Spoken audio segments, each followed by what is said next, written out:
Muy bien, buenos días. Vamos a compartir la palabra, ¿verdad? Después de nuestro tiempo de alabanza, nuestro tiempo de estar compartiendo los unos con los otros, de presentar nuestras necesidades.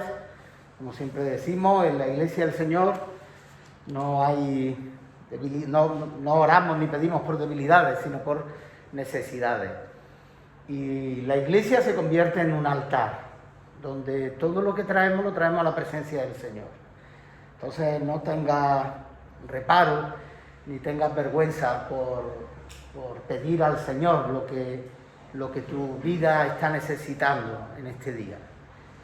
Quiero en esta mañana compartir un texto que es bastante, creo yo que es bastante conocido. Tenéis ahí la imagen que va a resumir el sentido de la predicación, que se encuentra en el versículo 13 del capítulo 2 del profeta Jeremías. Y aun cuando pudiera parecer que por el texto que estáis leyendo, ¿verdad? Dice: dos son los pecados que ha cometido mi pueblo. Me han abandonado a mí, fuente de agua viva, y han cavado sus propias cisternas rotas que no retienen agua.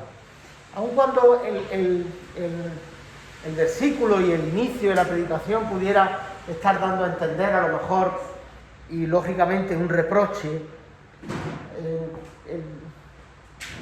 el sentido que el Espíritu Santo ponía en mi corazón no es el de reprochar nada a la Iglesia, ni el de reprochar nada a ninguno de nosotros.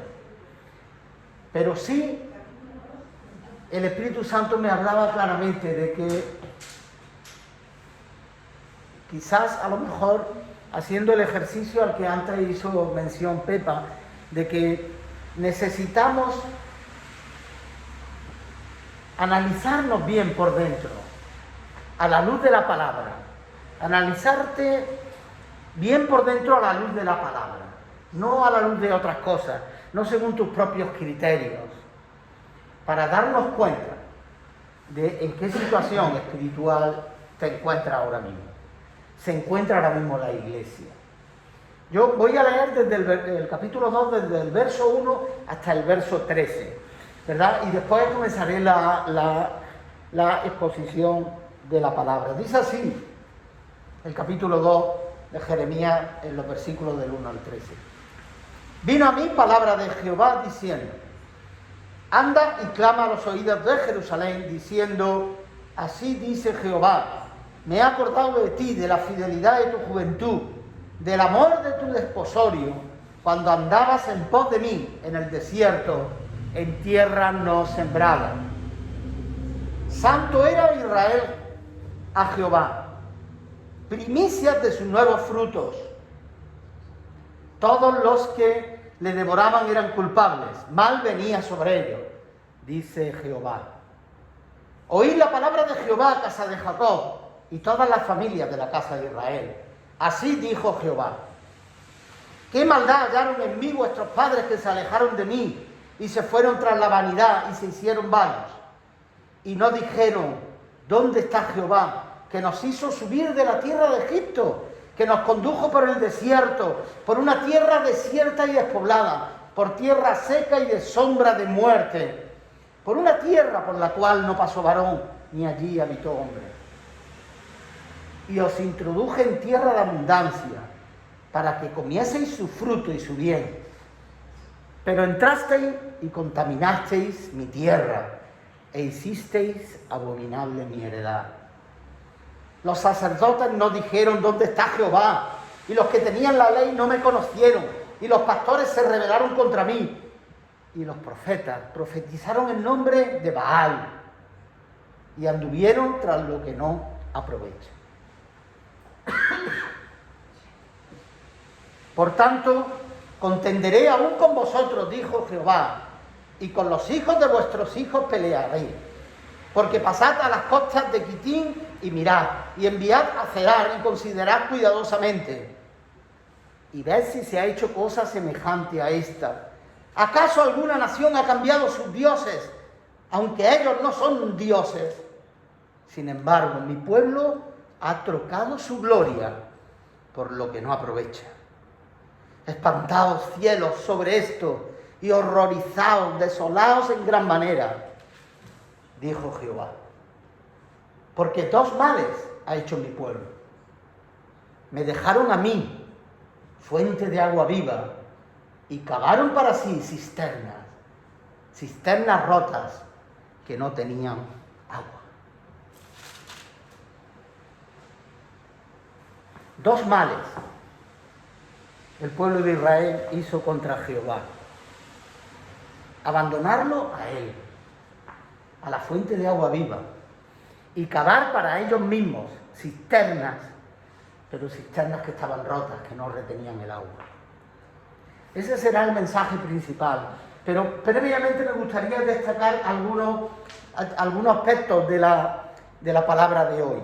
En primer lugar, fijaros cómo el profeta Jeremías tiene que dejar el lugar donde él habita, un lugar que para él es plácido, un lugar donde él está acomodado, y tiene que ir a denunciar lo que el pueblo está haciendo a Jerusalén, que es el lugar para él al peor donde tenía que ir, donde estaba todo el bullicio, donde estaba toda la religiosidad, donde estaba todo el movimiento sacerdotal, donde estaba todo el movimiento de los escribas. Tiene que abandonar el lugar donde él tiene el recogimiento, donde él tiene esa actitud en la que está continuamente buscando dentro de sí, pero para acercarse cada vez más a Dios. Y tiene que dejar esto y tiene que ir a la gran ciudad, a la gran capital, diríamos hoy en día, y tiene que ir con una labor un poco incómoda. Tiene que ir a decir, oye, esto no está bien. A veces, no entendemos. Cuando alguien viene de parte de Dios, y tenemos que entender que la persona no solamente recibe la palabra de Dios, sino que tiene que tener la actitud, el compromiso, la fidelidad a su llamado de hacer partícipe de esa palabra a quien vaya dirigida. Por eso a veces en la iglesia molestan algunos tipos de mensajes.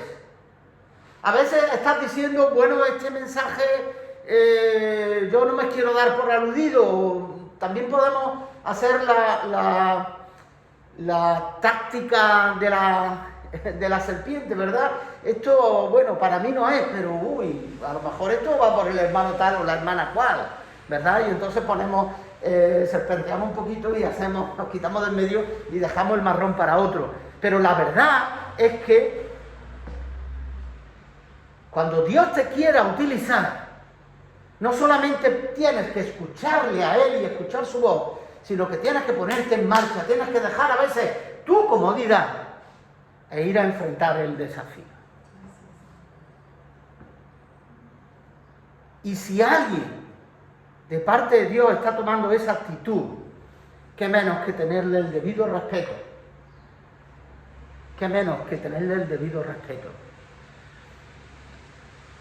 Si algún siervo del Señor, alguna vez predicando la palabra, dijo algo que te inquietó, que te molestó, o si aún hoy el Espíritu Santo hiciera esa labor, qué mínimo que el respeto de entender que esa palabra fue puesta por Dios en él y él tenía que llevarla.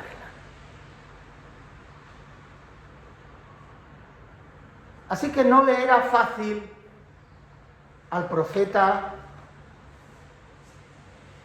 dar este tipo de mensaje. Fijaros que el mensaje comienza hablándole Dios acerca de lo que él ya había hecho por el pueblo. Y me encanta de este pasaje el que Dios, aún teniendo que darle al profeta un mensaje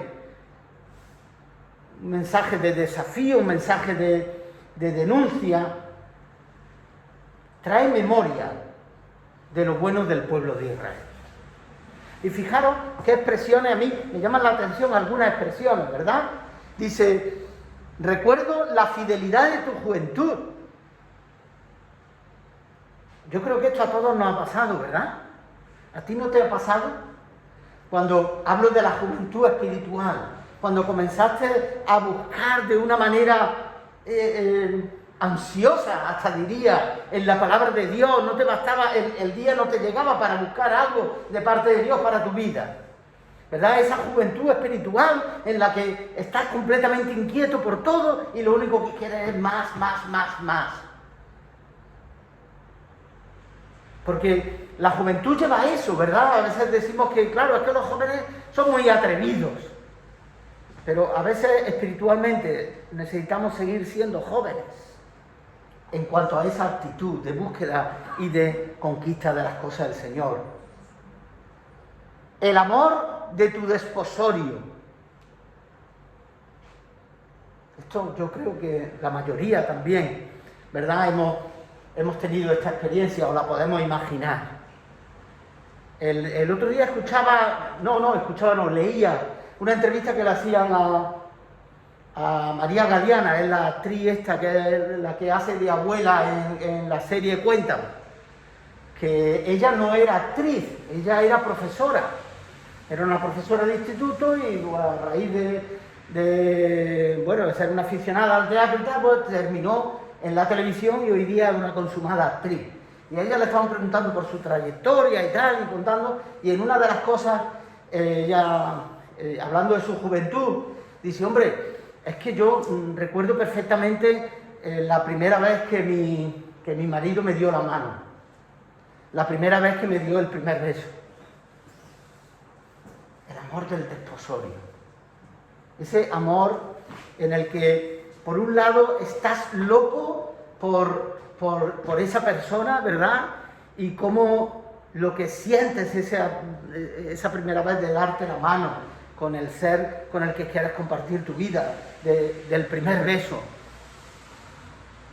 A ese tipo de relación está apelando el Señor, porque ese era el tipo de relación que Dios tuvo con el pueblo de Israel y que le fue correspondido, y que en cierta forma el Señor lo que está diciendo, anhelando cómo ese pueblo ha perdido ese ímpetu de la juventud y ese amor del desposorio. O cuando recuerda el Señor al pueblo de Israel, cuando dice, cuando andabais en pos de mí en el desierto, en tierra no sembrada. Es curioso, porque a veces, cuanto más desierta está tu vida, más buscas del Señor. Pero cuando ya estás con una vida acomodada, te olvidas de Él. Y el Señor vuelve a tratar de recordarle al pueblo de Israel esa relación tan especial. Me buscaba y aún cuando eran tierra que no estaba ni sembrada, no había nada, pero sin embargo estaba ese amor de juventud, ese amor del desposorio, estaba esa actitud de buscar aún en las circunstancias más difíciles. ¿Por qué el ser humano perdemos esa capacidad?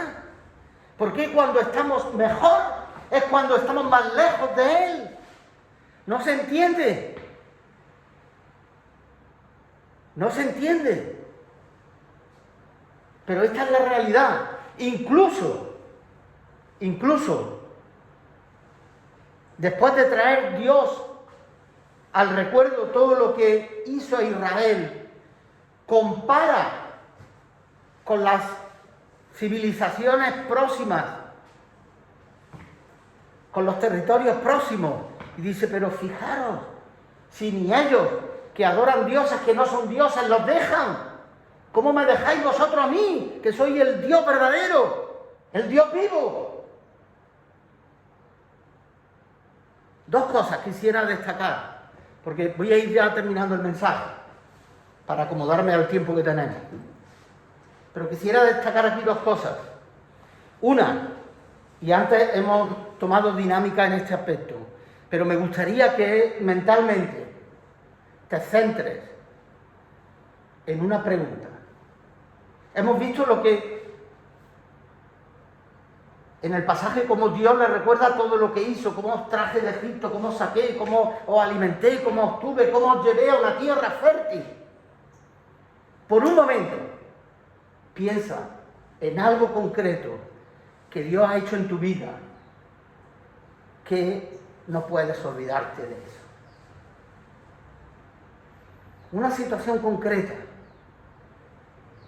en la que viste la mano poderosa de Dios en tu vida. A veces puede ser por una sanidad, a veces puede ser por algo económico, a veces puede ser por una restauración, a veces puede ser por...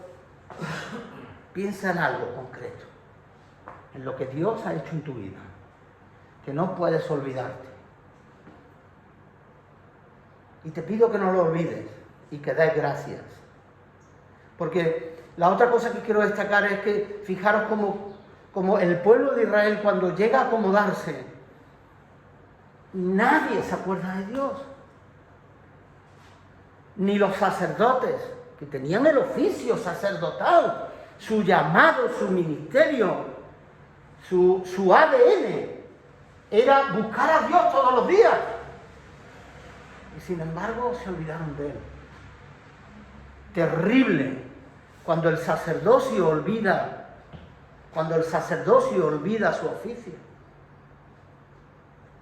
Habla de los escribas, los intérpretes de la ley, que estaban para llevar al pueblo a la luz, y también se olvidaron de Dios. Habla de los pastores, que era una figura muy representativa en el pueblo de Israel, y dice que se les rebelaron.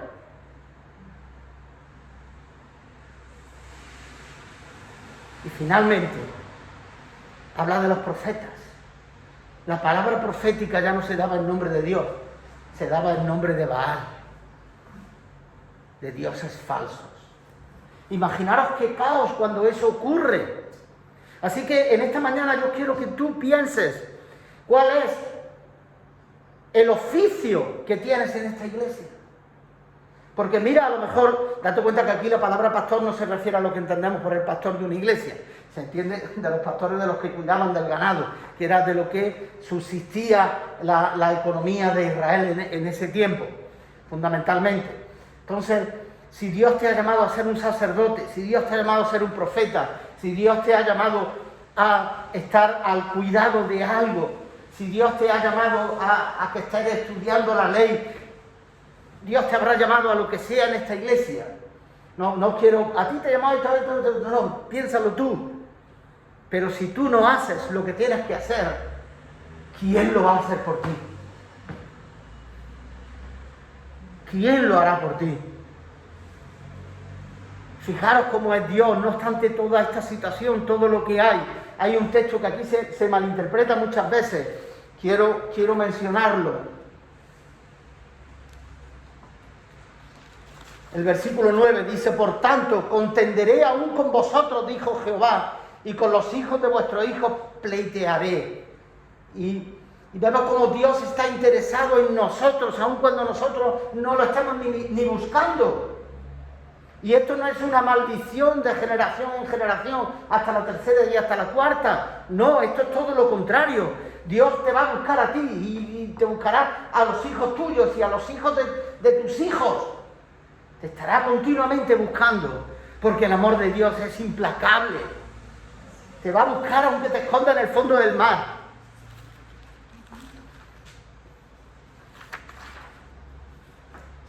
Y finalmente, después de reprochar que incluso los paganos no abandonan a sus dioses que no lo son, viene el mensaje.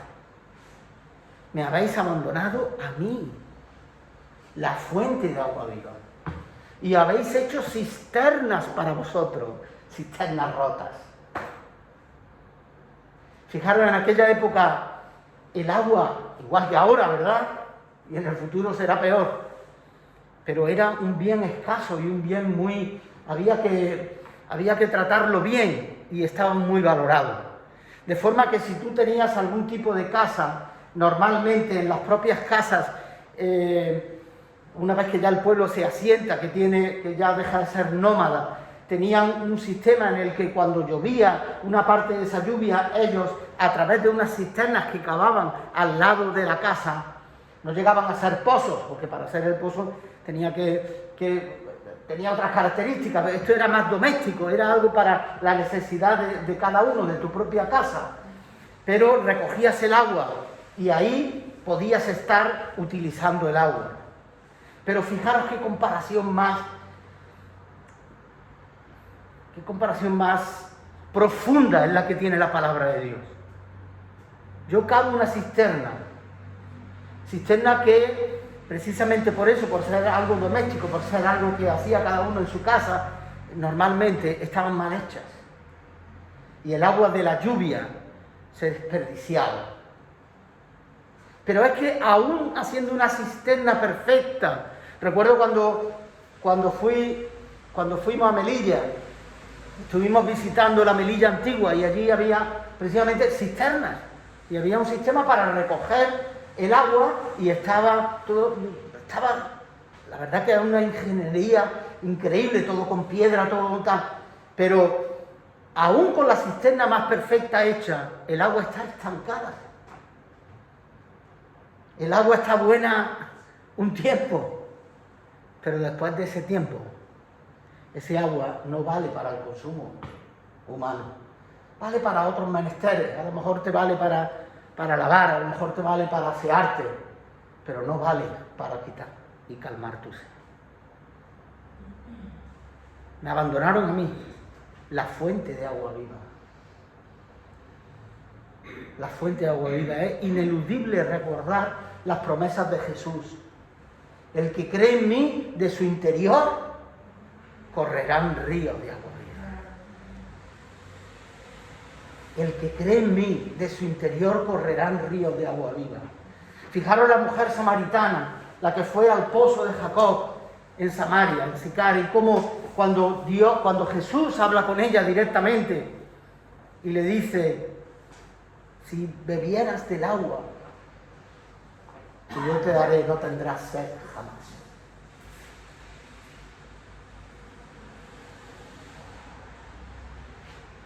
Jesús sabemos que es la fuente de agua para vida eterna. Pero quisiera, y estoy terminando, quisiera que miraras las vasijas rotas que hay en tu vida. A veces, a lo mejor ni nos damos cuenta, pero la propia religiosidad que despertamos en nosotros mismos nos hace tener cierta seguridad de las cosas. Y sin embargo la religiosidad es una vasija rota. Si te conviertes en alguien que obtiene la seguridad por el simple hecho de que está en una iglesia, por el simple hecho de que el Señor me rescató, por el simple hecho, te conviertes en un ser religioso. Y aunque tú crees que estás alimentándote, y aunque tú crees que estás haciendo la voluntad de Dios, puede que tu vasija esté rota y ese agua se está perdiendo completamente. A veces hacemos vasijas y encontramos la seguridad en lo económico, o encontramos la seguridad en un determinado estatus social, en un reconocimiento, en una determinada profesión, en un determinado ámbito familiar. Yo que sé, hay miles de situaciones que pueden ser vasijas. Una vasija rota es un ídolo para tu vida, es algo en lo que tú te has acomodado. Y recogiste un día la bendición de Dios y crees que vas a tener para un tiempo. Pero el mensaje que yo te quiero dar en esta mañana es que vuelvas al ímpetu de tu juventud espiritual. Que vuelvas a la alegría del desposorio espiritual. Cuando por primera vez le dijiste al Señor: ven a mi vida.